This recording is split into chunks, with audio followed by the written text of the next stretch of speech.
guys, welcome back to the next video. This will be another hero breakdown video in which we will talk about the new Infantry Garrison hero that came out, and we will go through it in our usual manner where we will talk about first how to obtain this hero, then all the skills first before transcended, and then each of the skills after transcending, and what will be the potential sequence to build his skills both for field or garrison, whatever you want to do with it, and the talent tree and whom you can pair him with. And at the end I will give my own verdict whether this hero is worth it or not, and based on my opinion. So let's dive right into it. First, this is a top commander hero, so you have to rank top 15 to actually obtain this hero, and then you can use your universal fragments to awake him. Transcendence only happen after awaking. I hope you have seen my other video. I'll put that in the description about how the transcendence happen. So that's that. Now each of the skills. First skill is the raid skill where the damage factor is 14,000. Really good.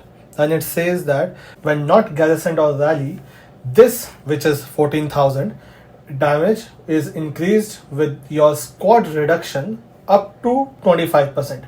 Now they did not say the relation between the squad size reduction to damage increase, so we'll need to see the reports like what is the ratio and on how much reduction in squad size we gain whatever the increase in damage, right?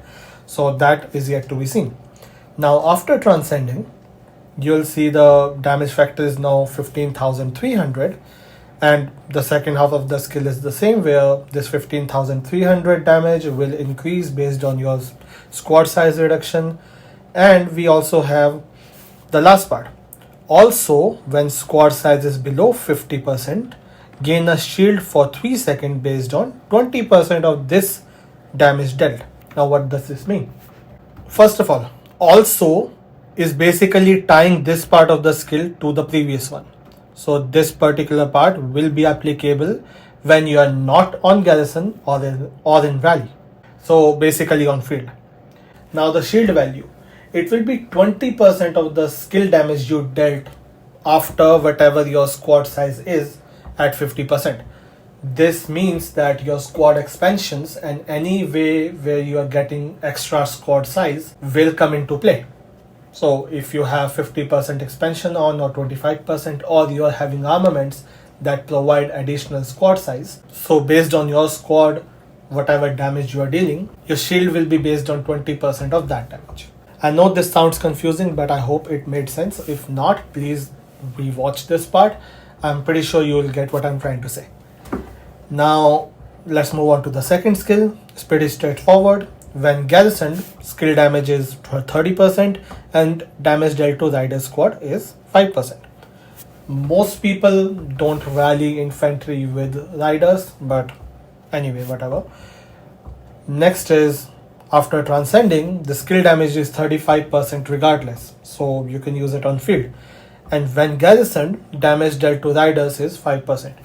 Now very few people I've seen that rally infantry with riders. If this skill was range damage reduction or of any sort, this skill would be great, but very few times or very few people will actually benefit from this skill. It's not that appealing, to be honest. So that's my take on this. If you are in any bracket, you know that if there's infantry garrison, there's secondary or third, at least one of the three rallies that can hit you is range, and you'll see how this particular hero does nothing to actually counter range. I'll explain that as we proceed. Third skill, when not garrisoned or rally, increase infantry attack by 40%, which is good, but when you are on garrison, your infantry HP is 30%. Third part is when taking skill damage, gains a shield of up to 2000 for 3 seconds, and this can be triggered one time every 6 seconds. Now this skill has 3 parts. When transcended, this infantry attack is 50% when not garrison or rally. During garrison, the HP is now 35%, and when taking skill damage, shield factor is 2500 for 3 seconds, and this can be triggered one every 5 seconds. Now This basically is a split skill. You trade attack for HP when you move from field to garrison. I'm not a big fan of this. I won't be surprised if DLS update this skill later, but this is not actually a good skill at all. So fourth skill, infantry squad attack is 20%, straightforward, good. And when not garrison or rally, Boyd gains a shield of 6000 for 3 seconds after every 2 rage skills he uses. So considering normalized rage cycle these days are 7 to 8 seconds, so about every 15 seconds this particular hero will gain a shield for 6000. So that's okay. Considering the super weapon that we'll talk about it, but 6000 is decent, but this is for field. This won't apply on garrison. On garrison it's only 20% attack, nothing more than that. But after we transcend this skill, this becomes actually good. Infantry attack is 25%, only 5% increment, but when not garrisoned or rally, Boyd will gain rage recovery speed of 30% and shield factor is now 7000 for 3 seconds every 2 rage cycles. Now as we took example, the 7 to 8 second skill cycle which is standard, that will cut down to about 5.5 seconds more or less. So around every 11 seconds you gain a shield of 7000 for 3 seconds. So that's pretty good. But again, that is applicable for field, not for garrison. Keep that in mind.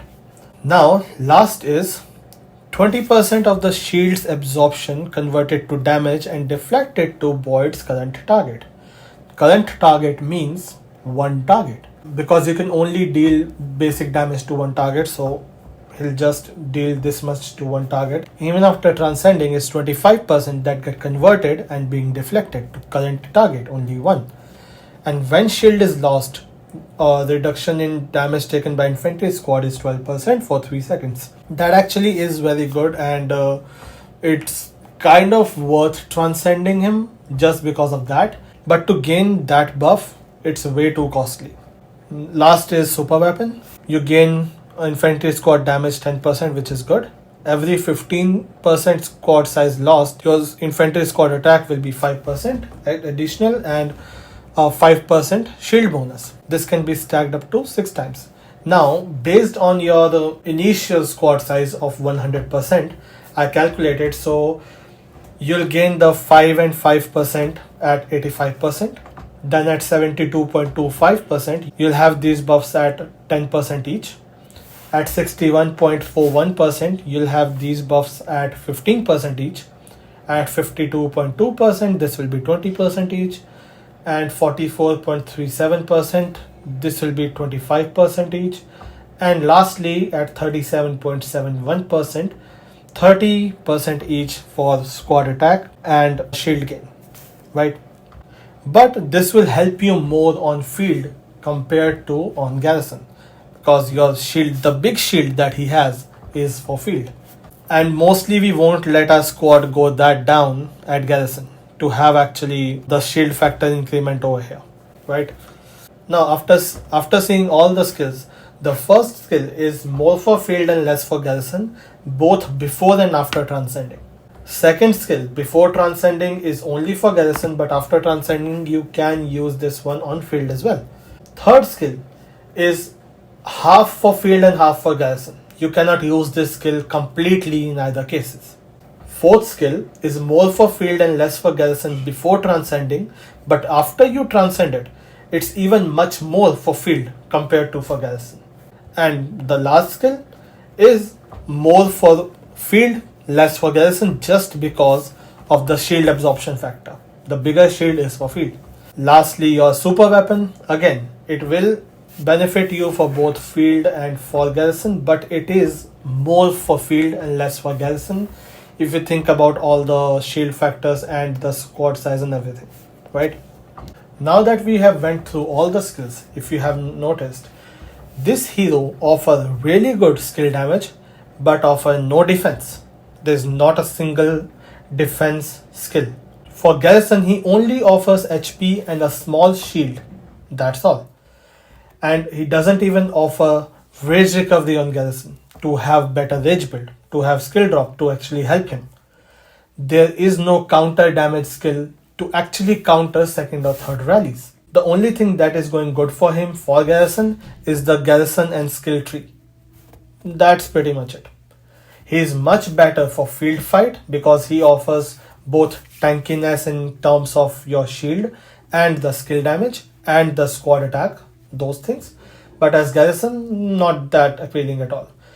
Then, as we all know, now Garrison can be high damage dealing. We have range Garrisons for that. And the second type of Garrisons are tank Garrisons, where they absorb a lot of damage and won't take much damage. Infantry are expected to do that. This particular hero is a infantry high damage dealing Garrison. Considering we have multiple rallies on one Garrison, he doesn't offer anything for counter, no defense at all unless it comes from armaments, and mostly infantry Garrisons get ranged rallies, at least secondary or tertiary rallies, not primary maybe, but second tertiary is ranged. He will not do nothing to prevent any damage from them. So yeah, not at all happy about that. What would be a good skill development sequence for him? Now if you're doing him for Garrison, go for 1, 2, 4 and 3.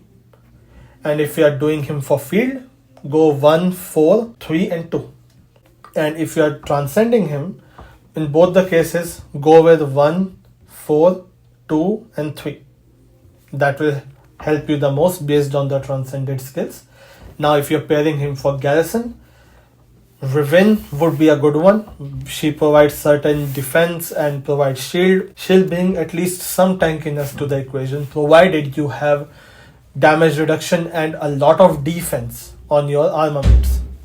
Or you can pair him with Stella in support to have the counter damage going on. But again, both these heroes will be transcended heroes, so only Mega Whales will have this particular thing or this particular pair as a viable Garrison. Not a lot of people would have that. Now, that was for Garrison, but for field, you can use him with Eddie. He does have multiple shields going on in that pair, and Awakened skill of Eddie will help. Bodala is another good one. Miyamoto, Edat, all these heroes, because they provide some defense to this equation, and that will be helpful, right? Now after the pair, what will be the good talent build? If you're doing him for Garrison, you can have the Garrison tree build up to here, and some from infantry, and the remaining talents you can put it in, say for example this one, gain rage and skill damage reduction would help you, and whatever talents are left you can put him on the infantry tree. That would be perfectly okay, right? But for field, I would recommend going for talent build, say of Edat, where you have infantry tree and skill tree for rage recovery and good stats for your infantry squad, right? So that would be your talent tree. And next come to lead or support. I would say for Garrison, definitely he's a lead because of the Garrison and skill tree. For field, you can put him as either support or lead, doesn't matter. Now what is the final verdict for him?